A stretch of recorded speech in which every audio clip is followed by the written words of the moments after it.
नमस्कार, welcome to inside study forum. आप सभी का इनसाइड स्टडी फोरम परिवार में तहे दिल से स्वागत है। आज के इस क्लास में हम बात करेंगे डीएलएड 4th सेमेस्टर की साइंस की क्लास, और इसमें हम रसायन विज्ञान का चैप्टर स्टार्ट कर रहे हैं।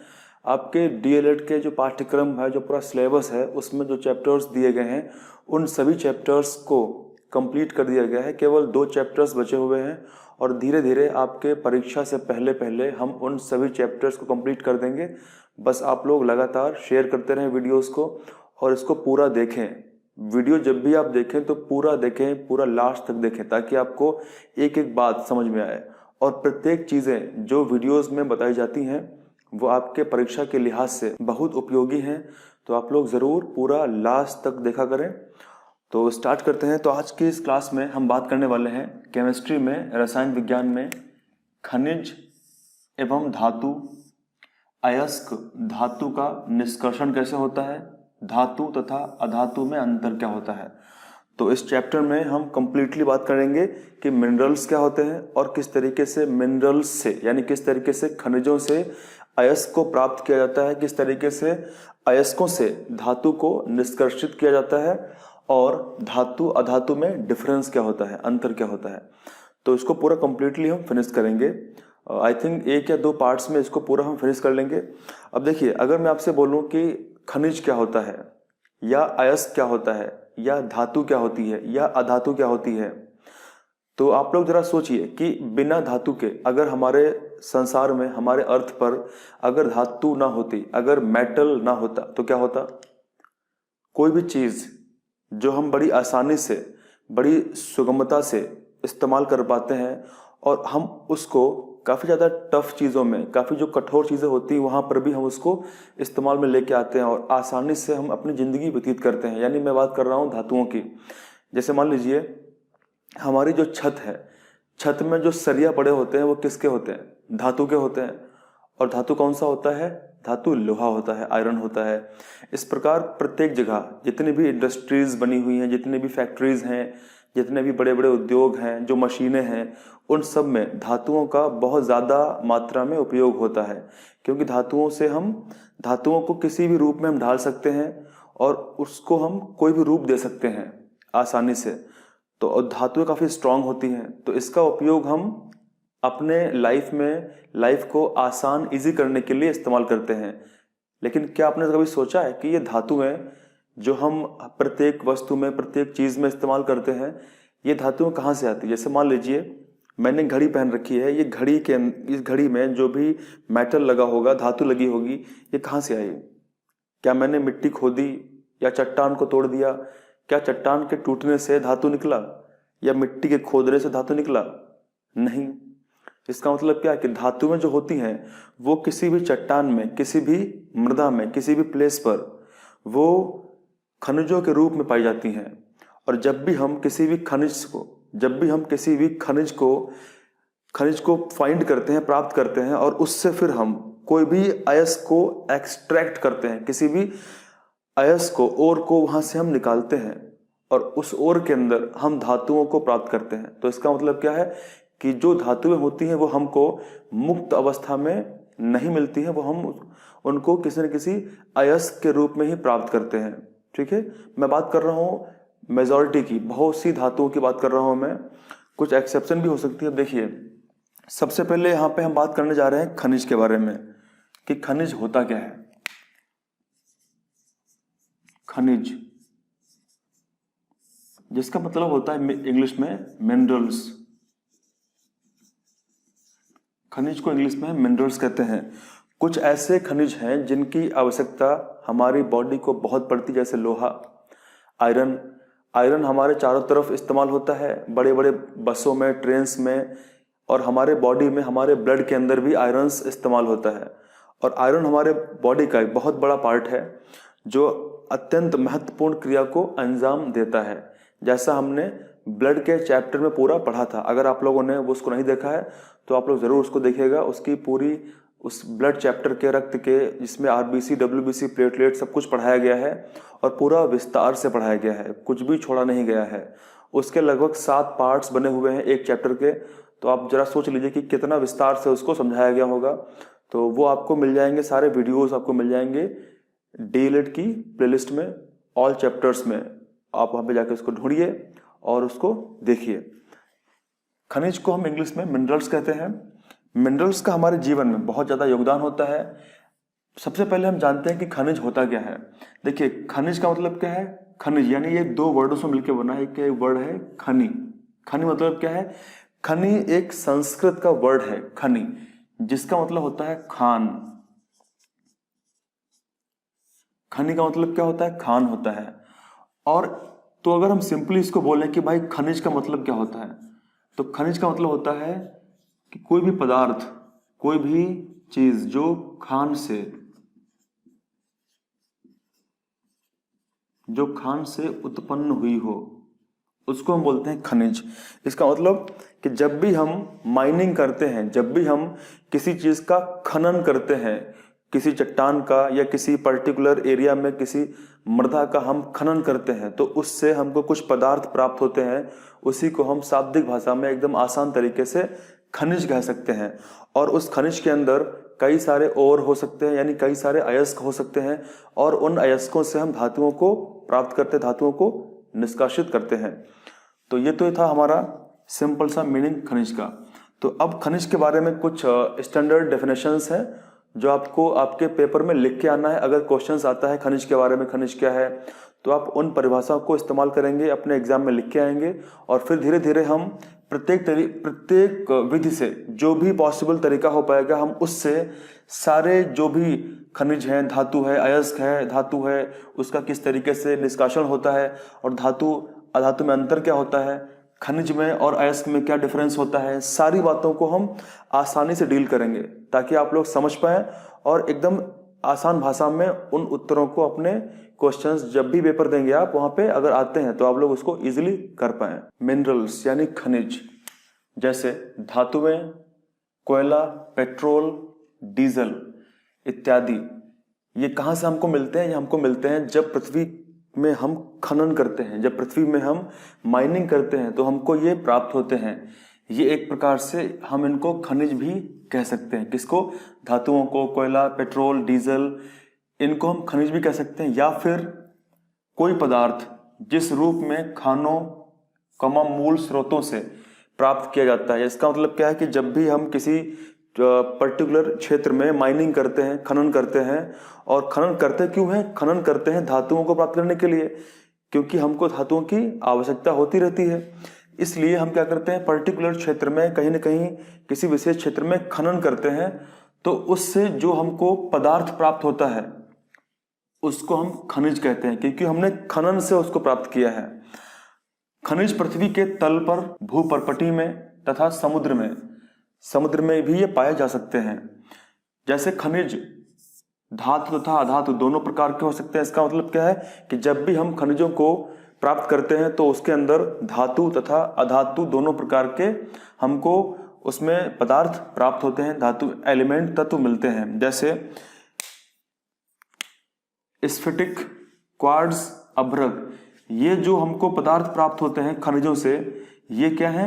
ये अधातु हैं, ये अधातु पदार्थ हैं। ठीक है। बाकी हमको धातु कौन कौन सी मिलती हैं? जैसे लोहा हो गया, एल्यूमिनियम हो गया, तांबा हो गया, ये सब क्या है? धातुएं हैं। खनिज धातु व अधातु तत्वों के यौगिक भी हो सकते हैं। काफी ये इंपॉर्टेंट पॉइंट हो सकता है। जैसे बॉक्साइट का फॉर्मूला क्या होता है? Al2O3.2H2O। अगर हम बॉक्साइट की बात करें कि बॉक्साइट किसका यौगिक है, तो बॉक्साइट में एल्यूमिनियम,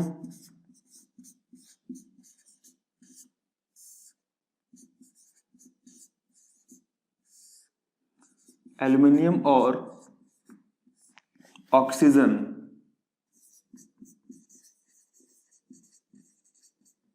का यौगिक है।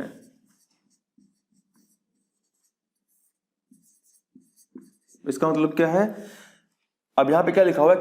खनिज धातु व अधातु तत्वों के यौगिक भी हो सकते हैं। जैसे बॉक्साइट क्या है? बॉक्साइट एल्यूमिनियम और ऑक्सीजन का यौगिक है।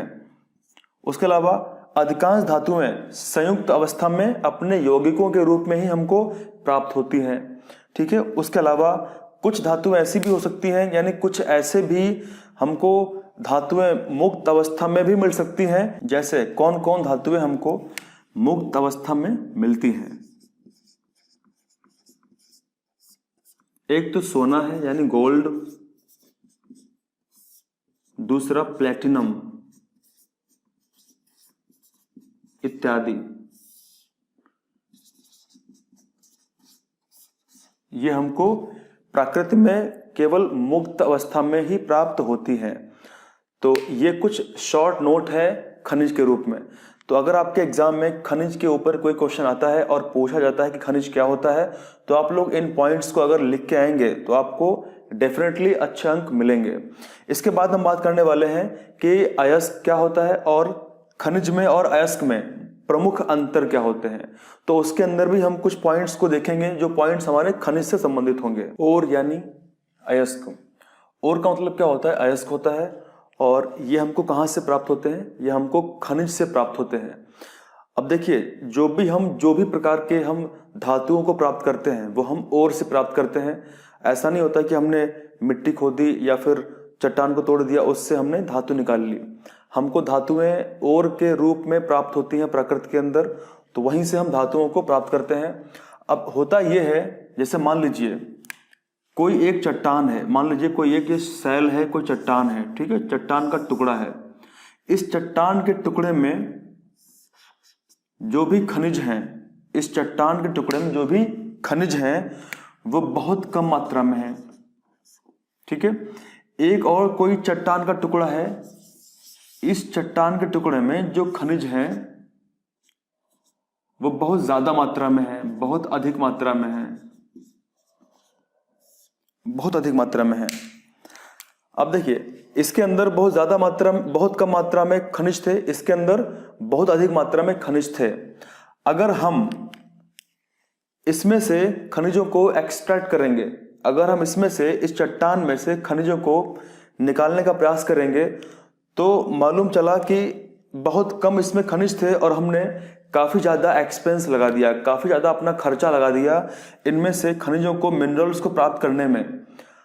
अब इससे क्या होगा? अगर कोई चट्टान ऐसी है जिसके अंदर खनिज की बहुत अधिक संख्या है, बहुत अधिक मात्रा खनिज की उसके अंदर व्याप्त है, तो हम, क्योंकि जब भी हम किसी भी चट्टान से, किसी भी खनन से अगर हम कोई भी खनिजों को प्राप्त करेंगे तो खर्चा हमारा लगभग समान आता है। यानी जितना खर्चा इसमें आएगा उतना खर्चा इस चट्टान में से खनिज को प्राप्त करने में आएगा। तो जाहिर सी बात है कि उतने खर्चे में हमको बहुत ज़्यादा मात्रा में खनिज प्राप्त हो रहे हैं और इनसे हम फिर धातुओं को निष्कासित करेंगे तो हमको काफ़ी ज़्यादा फायदा होगा, काफ़ी अच्छी मात्रा में हमको प्रॉफिट होगा। तो इसीलिए हम क्या करते हैं, ऐसी चट्टानों से ही हम केवल खनिजों को प्राप्त करते हैं जिससे हमको फायदा होता है, और जो प्राप्त करते हैं हम वो होते हैं अयस्क। देखिए, ऐसे खनिज, यहां पे आप देखिए, ऐसे खनिज जिनसे धातु का निष्कर्षण अधिक मात्रा में सरलता से एवं कम लागत में हो जाता है, उसको हम अयस्क कहते हैं। क्या कहते हैं? अयस्क कहते हैं।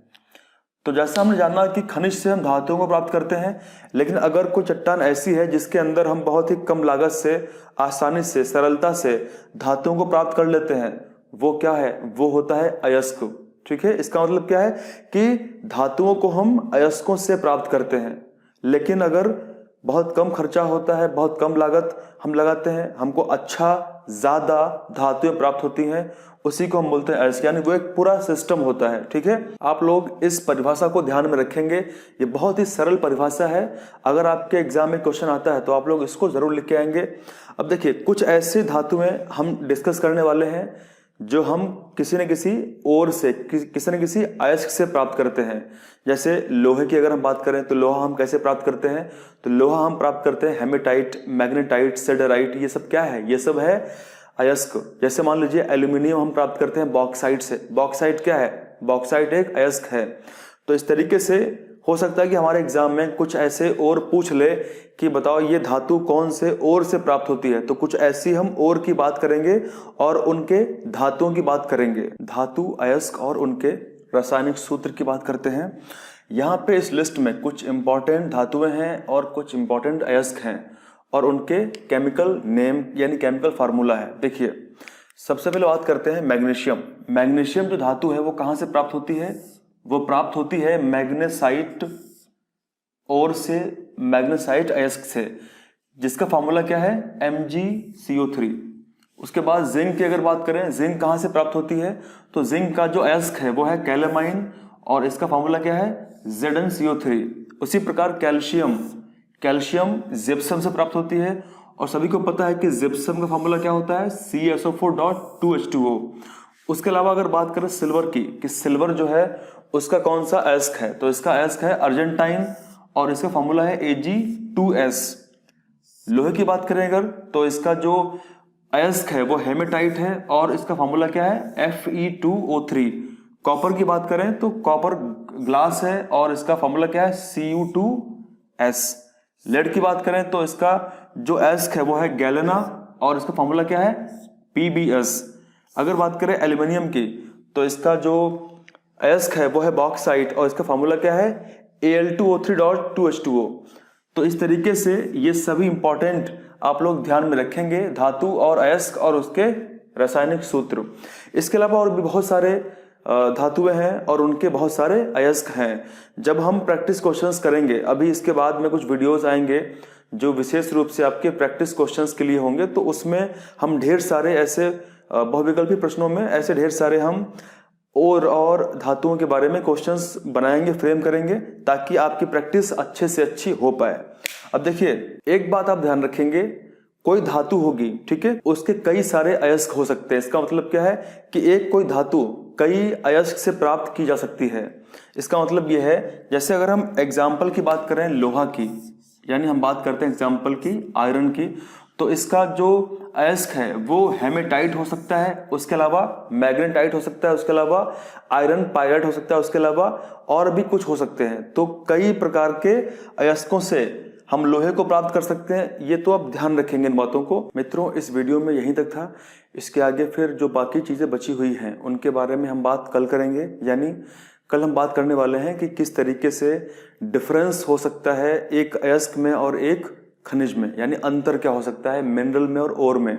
उसके बाद में हम बात करने वाले हैं कि किस तरीके से हम ओर से धातुओं को प्राप्त करते हैं, वो कौन कौन से तरीके हैं, वो कौन कौन से मेथड हैं। उसके बाद हम बात करेंगे धातुओं के बारे में और अधातु के बारे में, और फिर हम बात करेंगे डिफरेंस क्या होता है, अंतर क्या होता है धातु में और अधातु में। तो इन सबको हम बात करेंगे और आपका चैप्टर कंप्लीटली पूरा हो जाएगा। देखिए, आप लोग एक चीज ध्यान रखेंगे, ये जो टाइम होता है ना पढ़ाई करने का, ये टाइम बहुत क्रूशियल है, बहुत इंपॉर्टेंट है। इस टाइम पीरियड में आप लोग अपना ध्यान पूरा पढ़ाई पर केंद्रित करें और आपका जो एग्जाम होने वाला है अभी 4th सेमेस्टर का डीएलएड का, उसकी जितने भी पॉसिबल हो पाए उतनी मेहनत करें। भले अगर आपको 10-10 घंटे पढ़ाई करना पड़ रहा है तो आप लोग पढ़ाई करें, 10 घंटे पढ़ाई करें, क्योंकि केवल आने वाले 15 दिन के अंदर या जो भी कम टाइम बचा हुआ है आपके एग्जाम का, बस वो पूरा टाइम ही डिफाइन करेगा कि आप इस सेमेस्टर को पास कर पाते हैं या फिर नहीं पास कर पाते हैं।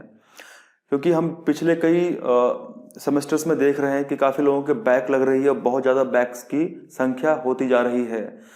मालूम पड़ा कि फर्स्ट सेमेस्टर में बैक लगी, उसके बाद सेकंड में बैक लग गई। तो इस तरीके से आप कोशिश करें, इतनी मेहनत करें कि बैक ना लगे और आपके अच्छे मार्क्स आए, क्योंकि आप सभी लोगों को शिक्षक बनना है, आप सभी लोग टीचर बनेंगे। यूपी टेट की वैकेंसी आने वाली है, इस वैकेंसी में नहीं या फिर जो और वैकेंसी इसके बाद आएंगी, कहीं ना कहीं तो आपका सिलेक्शन पक्का होगा। अगर आप लोगों ने सही तरीके से मेहनत करी है, पढ़ाई करी है, तो आप लोगों का, सभी लोगों का सिलेक्शन पक्का कहीं ना कहीं होगा ही होगा, चाहे वो यूपी टेट के माध्यम से हो या फिर वो सीटेट के माध्यम से केंद्रीय विद्यालय में हो। क्योंकि अगर आप मेहनत करेंगे तो आपको सफलता अवश्य मिलेगी। जैसे गीता में कहा गया है, कर्मण्येवाधिका रस्ते माँ फलेषु कदाचन माँ कर्म फल हेतुर्भू माते संगस्त्व कर्मणि। इसका मतलब कि कर्म करते रहो, फल की इच्छा मत करो। क्योंकि अगर आप कर्म नहीं करोगे, अगर मान लीजिए कोई व्यक्ति कोई कर्म नहीं करता है, तो गारंटी हो गई कि उसको सफलता नहीं मिलेगी, बिल्कुल नहीं मिलेगी। अगर आप कुछ कर्म करेंगे तो हो सकता है सफलता आपको थोड़ा लेट मिले, लेकिन कर्म अगर करते रहेंगे सफलता आपको डेफिनेटली मिलेगी। तो आपको कर्म करते रहना है। और एक बात और आपको ध्यान रखनी है कि आपके हाई स्कूल में या फिर उससे बाद 12th में मार्क्स कम रह गए, कोई टेंशन नहीं। अभी आप जिस स्टेज में हैं, अभी जो आप कर रहे हैं, इसमें आपको बेस्ट करना है, इसमें आपको सबसे अच्छा जितना आप कर पाएंगे उतना करना है। और कभी भी एक चीज जान लीजिए, कुछ लोग पैदाइशी बुद्धिमान होते हैं, कुछ लोग ऐसे होते हैं जो बुद्धिमान तो नहीं होते हैं पैदाइशी, लेकिन वो अपनी मेहनत के साथ लगातार मेहनत करते हैं और अपनी मेहनत से वो बड़े बड़े टारगेट को हिट कर लेते हैं। जैसे मान लीजिए एक बड़ा अच्छा दोहा है जो मैं आपको बताना चाहता हूँ, क्योंकि काफ़ी चीज़ें ऐसी होती जो हमको मोटिवेट करने के लिए ज़रूरी होती हैं। हम अगर केवल पढ़ते रहेंगे और मोटिवेशन नहीं होगा तो फिर पढ़ाई में मन उतना ज़्यादा लग नहीं पाता है, तो इसीलिए मोटिवेशन बहुत ज़रूरी होता है। आप लोग ज़रूर मोटिवेट होते रहें, क्योंकि इस टाइम पीरियड में अगर आप मोटिवेट नहीं होंगे तो फिर कहीं ना कहीं आप थोड़ा डिप्रेशन भी हो सकता है, क्योंकि आपकी अगर मैथ कमज़ोर है तो मैथ में बहुत समस्या होती है।